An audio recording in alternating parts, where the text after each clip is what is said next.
Hello, everyone. This is Janko Castro, and this is the QX Financial Podcast.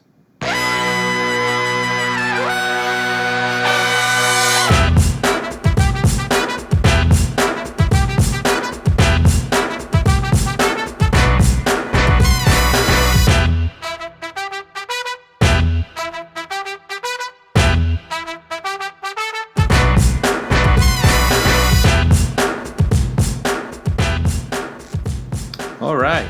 Well, welcome everybody back to our QX Financial Podcast.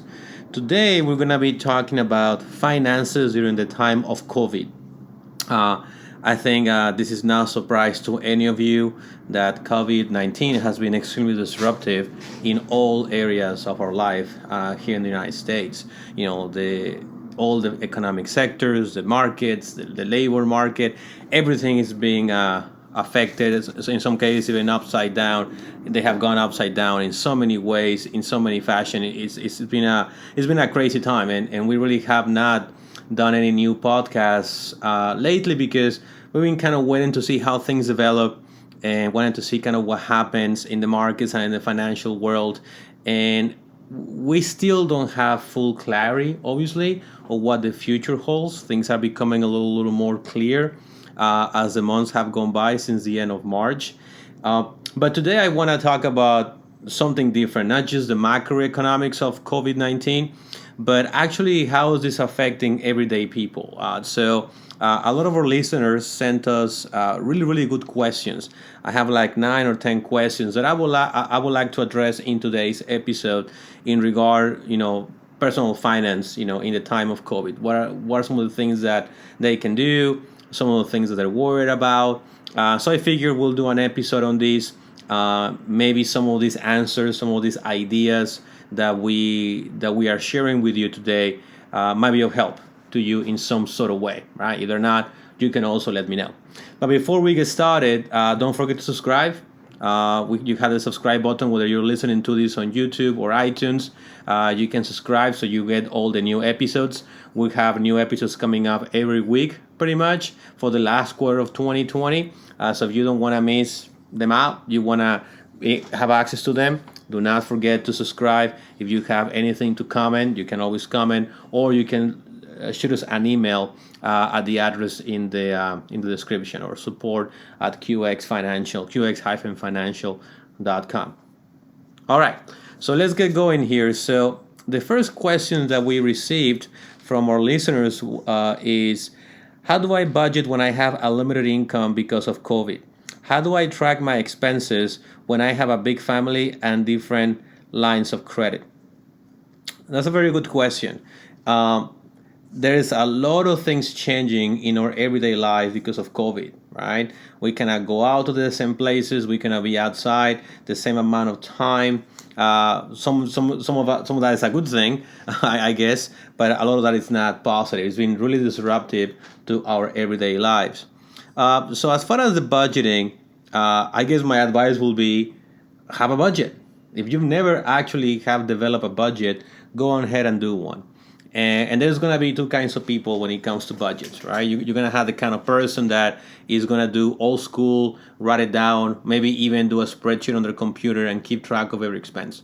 And you're going to have the kind of person that is going to use an automated or semi-automated tool like an app, like a web-based budgeting app. There is a lot of them out there. I won't endorse anything here necessarily, but there's a couple ones that I've used that I've recommended.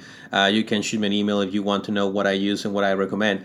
But the point is that you have a web-based or app-based tool to keep track of your budget. The challenge with using some of the online apps is that not every expenditure is done electronically, right? So a lot of people still carry cash. This idea that we have 15, 20 years ago that cash was going to disappear, well, actually it hasn't happened. As a matter of fact, cash continues more or less to be used about the same rate as in 20 years ago. It's just now used in a different way. So cash hasn't gone away, and we don't expect it to go away. So one of the things that I will recommend if you are keeping track of your budget using online applications or web-based applications is make sure that all your expenses are done electronically, right? Minimize the use of cash so you actually can keep track of every single dollar to the last cent and you know where everything is going. The second part of the question is if we have a big family, different lines of credit. I will suggest more or less the same thing. I guess COVID has been so disruptive that a lot of families, and this is for sure true in my family, we have to have a talk, not only on the health area and how to protect ourselves, but also in the financial area. Okay, who's still working? Who's still making an income? Do we expect anybody to not have an income because of COVID? Who is going to be working from home, and so on and so on? All those disruptions, I think, need to be taken into consideration. So I think we got to have a family conversation about what's possible during these times. And again, keep track of every expense. That's really what I will do. Since our behaviors have to change because of the COVID situation, therefore, our spending patterns are going to change. So it's a good idea to keep track of the expenses, right? We're not going to shop. We're not going shopping anymore in the same way. We're doing it online. That, in some instances, can cause overspending because it's so easy to buy stuff online in contrast buying things at a store, right? So anyway, there's a lot of variables there. But again, get a budget. Get it done, whether it's on paper or electronically, and make sure to, if you're going to do it electronically, run every expense through your cards or through debit card or credit card so you can actually keep track of all of it. And if you're using cash, well, keep some receipts or write it down so at least you don't lose track of the expenses. The next question, second question that we got here is, as market behavior during COVID and how the market has behaved since March is strange and different. How can I better understand the market? This is a question that I've gotten a lot in the last 2-3 months because, I think unemployment went all the way down to 30 million people that went unemployed. It went all the way to 16% of the labor force. We've never seen anything like that before. It's bigger than 1929, bigger than 2008. But yet, the stock market almost broke its high of February, right? So we almost had record highs of the Dow Jones, and we did have record highs in the S&P 500. So how to understand that? So the first thing that I always tell people is the market is not the economy. The market does not represent the economy as it used to do in the past. And the reason is very simple. If you look at the S&P 500, for example, we have the 500 largest companies in the United States that have now, most of them, if not all of them, a global presence. As a matter of fact, last time I checked, over 50% of the profits of most companies of the S&P 500 are earned abroad. So just because the U.S. is hurting due to our response to COVID-19, as other markets recover, that means that some of our companies that are transnational also saw some recovery. So I think there's something to do with that. Another part of this is that the Federal Reserve has done everything in its power to sustain the market. I mean, today is September 20th, 2020. I checked this last month, so probably it's a bigger number now. But I think the Federal Reserve has bought over $4 trillion in bonds and financial assets to support the market. $4 trillion. Not to mention that we had a rescue package north of $2 trillion in June or April. I forgot when it was, that it passed, right? So we have about $6 trillion being pumped into the economy. So obviously that's going to have an impact on the market, right? There's a lot of volatility. There is a lot of speculation. So, but the thing to remember for everyday people like you and I that may or may not have market investments is that the market is not the economy. It's something very, very important to remember. That just because the market is up doesn't mean we're necessarily on the path to recovery for all of those that have lost their jobs to COVID. This is about COVID. This is not going to go away until COVID is taken care of or is under control. That's just the way it's going to be. All right, at least from my perspective. Next question. Should I hold off on paying my student loans until COVID is over due to financial distress because of COVID-19? This is not advice. Obviously, I cannot tell you what to do necessarily, but I understand that people are going to have to make choices. This is really about priorities, right? If you are between eating and paying your student loans, well, I think the answer is obvious.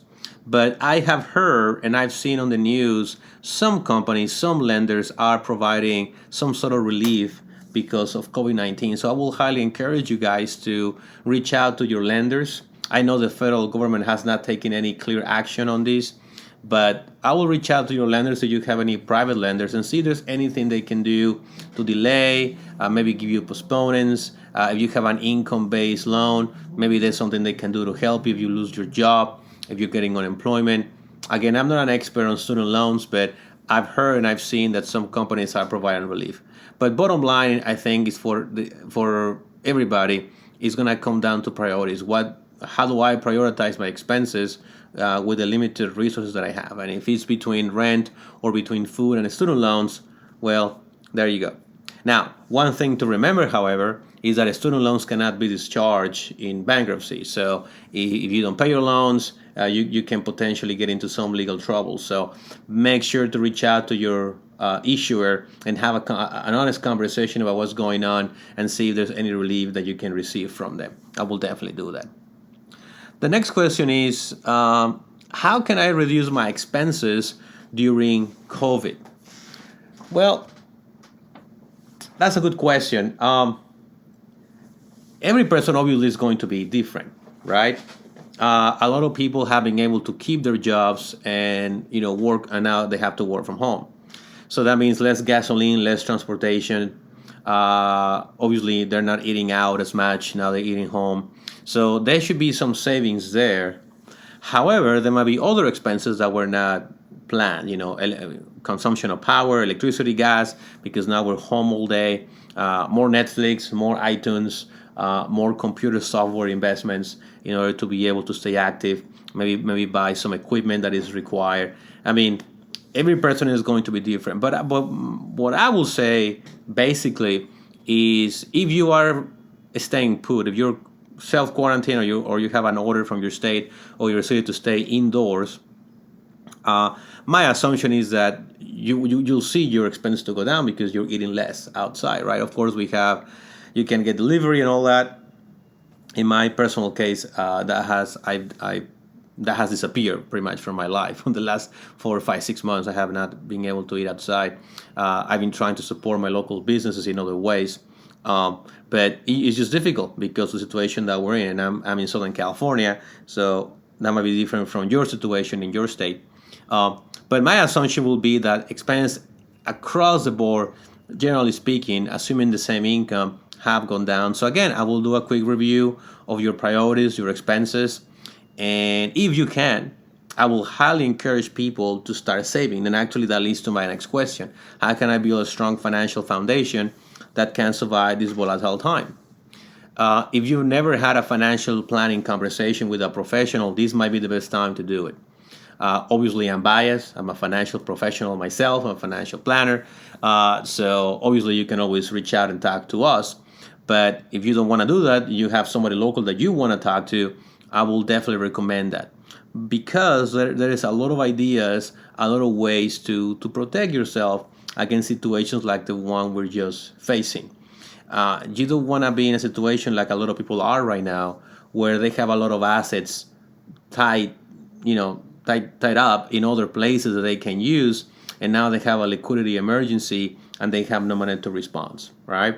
You have a lot of money in your house. Well, you can't get it unless you get a loan, right? And that creates its own complications. So having a good balance of liquidity access with long-term planning, I think, is the best method. Now, again, COVID is a very unique thing. I know it's not your traditional business cycle, but still, I believe that some level of emergency needs to be part of the mix of any good financial plan. And it's incredible to me, beyond incredible, that in the wealthiest nation the world has ever seen, over half of our population cannot go by without one paycheck. If you disrupt one paycheck, they go into bankruptcy. It shouldn't be this way. And I understand there's political, social, and economic reasons why that is the case. It's not just the individual to be blamed for this exclusively. I understand that, and that will be true. But also, what is also true is that there are things that we can do as individuals to prevent that from happening, or at least to reduce the effect that they may have on ourselves, right, and our families. So, very important to start building some sort of financial firewall against the next thing, right? And I'm trying to keep this non-political, but I think some of you listening to this will agree with me that this probably is not going to be the last disaster that we face in our lifetimes. It's true that we've been very lucky that we've been able to control previous pandemics, but the next thing may not be a pandemic, might be a natural disaster. Right now in California, we have record fires. Some of that has to do with global warming, right? So who knows what the future holds? But the point is that as part of our financial plan, you need to have some sort of financial firewall to protect yourself. That should be a given, regardless of the kind of environment that we're in.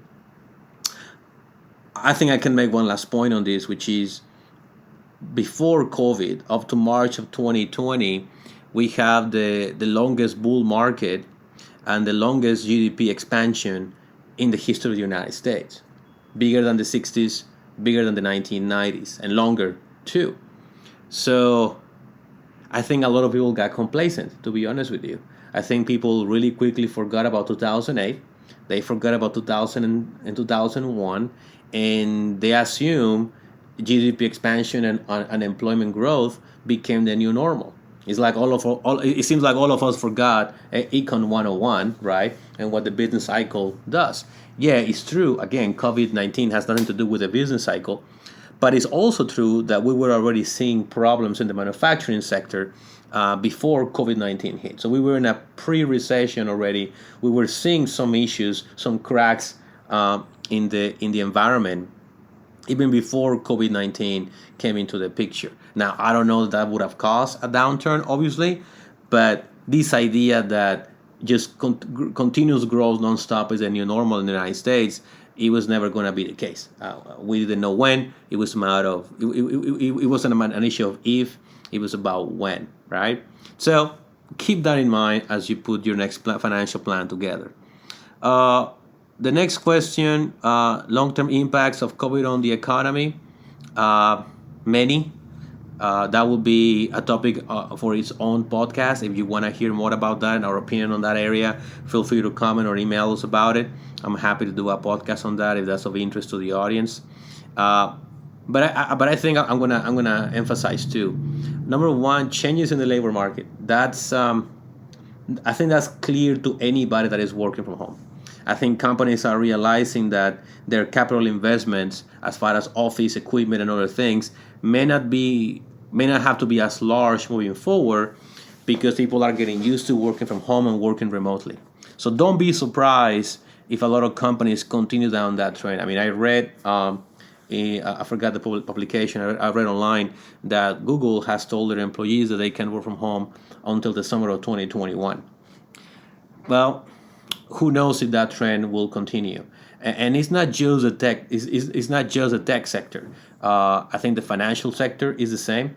Companies that I've done business with, they're working from home. They're not going back to their offices in different parts of the country.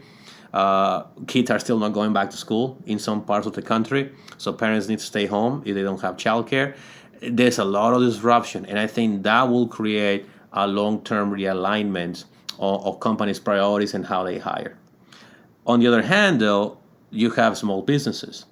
And at least in California, small businesses provide over 70% of the employment of the whole state. I think it's over half of all the employment across the United States. Don't quote me on that number. I just know it's big. Small business do take care of a lot of the employment across the country. And they are the ones that are being hurt the most. They are the ones that do not have profits coming from overseas, that cannot buy financial instruments to spread risk because they're small businesses.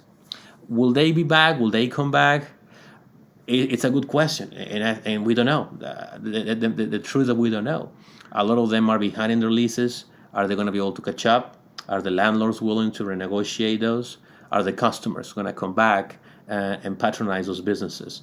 Some of them are opening at 25 or 50% capacity. Will that be enough to keep them around for the long term? All these are very legitimate questions that nobody, I think, has an answer to, because this is so unprecedented. Obviously, the country will continue. Obviously, the economy will expand again at some point, but the shape that this will take, we just don't know, right? So it's a good question, but I don't want to pretend that I have a full answer for this. Um, the next question I have is, it says, I've lost my job. Now, how do I manage my money? Well, I think it goes back to this to the top question, right? Which is the budgeting. We're gonna have to make some adjustments. We're gonna have to choose or make priorities as to what's important for us. Now, with the unemployment benefits, some states are not getting the additional funds that we're getting during the first part of the pandemic. So that also is going to have an impact, right? Some states, well, now the CDC, I think, has prevented evictions all the way to December. So obviously, if rent is not part of the budget, well, that also changes the dynamic of the budgeting. There's so many factors involved. So I go back to the basics. Do a budget, really prioritize what's important to you, what's important to your family, and spend those dollars there. And then, depending on how things go, that's how we'll handle it. Uh, how do I know if I have enough money in my emergency fund? I've been in the financial industry since 2008, and when I was trained in planning and advising, the rule of thumb was that you gotta have 6 months of liquid assets to respond to any emergency. 6 months of gross income or net income, right? In some sort of a liquid account, checking, savings, something like that. But for the last 5 or 6 years, though, I've been telling people you gotta have at least 2 years, right? And actually, we have other strategies that are liquid with growth that I'm not going to talk about right now. It's not the point of the podcast, but they're not putting that money in the savings account. That's what I'm saying. But the real point here is that the length of term has just increased. I think the lesson of the 90s and the 2000s has been that the business cycles, even without COVID, putting COVID into the discussion, business cycles have become more dramatic, and the recoveries have become less aggressive. In other words, every time we have a financial recession or a depression or a slowdown, it takes longer to go back to where we were.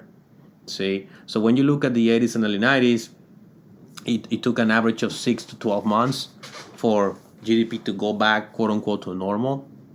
With 2008, it took a little over 2 years. And I don't think that's going to change. And I think the financialization of the economy, the growth of automation, the continued expansion of globalization, all these are factors that are going to continue to affect and potentially make recession slowdowns more dramatic than ever before. So it may take longer to actually get back to where we were before that particular recession. So my point here is that it may take longer for you to find that job. It may take longer for you to develop that new skill to be able to come back into the labor market in a successful way. So you wanna have money for that. You wanna have money for retraining. You wanna have money for equipment. You wanna have money to be able to compete in this new economy. And I think that's the part that is lost or gets lost in translation when we talk about emergency funds. It's not just emergencies. It's you need capital to maybe learn a new skill set, maybe change industries. Maybe the industry that you were in doesn't exist anymore. Now you have to go into something else. How long will that take? It's not going to take 3 months. Yeah, it's true. Some companies offer that training. A lot of companies do not. So I think it sounds like a simple question, but it's more of a complicated answer.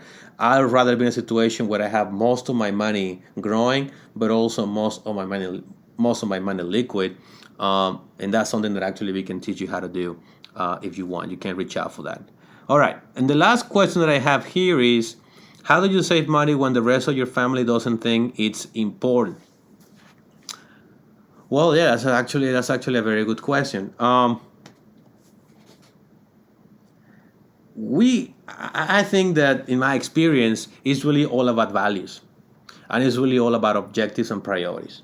Meaning that you gotta have a discussion with the spouse, with the children, with the parents of what is it that we're trying to accomplish here. What is the goal? What is the objective? People don't want money for the sake of money. People want money because they want to do something with that money.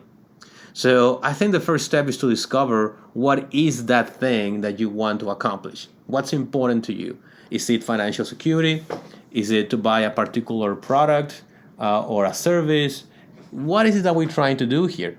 And then let that goal, let that objective do the talking for you, right? Because if our goal is to, I don't know, save for a vacation when COVID goes away, right? And we're living paycheck to paycheck, well, we're not living up to our own goals and expectations. So let's take some action to this. Now, I understand there's also a psychological factor at play here. A lot of us have a different view of what money is. Money gets wrapped up in our own emotional thinking. For me, at this point in my career, money is just a tool, right? I try not to have any emotional attachment to what we define as money. But I think the majority of the society, we have some sort of emotional, positive or negative relationship with money. And I try to coach my clients to get away from that and start seeing money as a bridge, not as an end in itself, but as a bridge to somewhere else. But we have to discover is what is that place that we're going? What does it look like? And why is that important to you?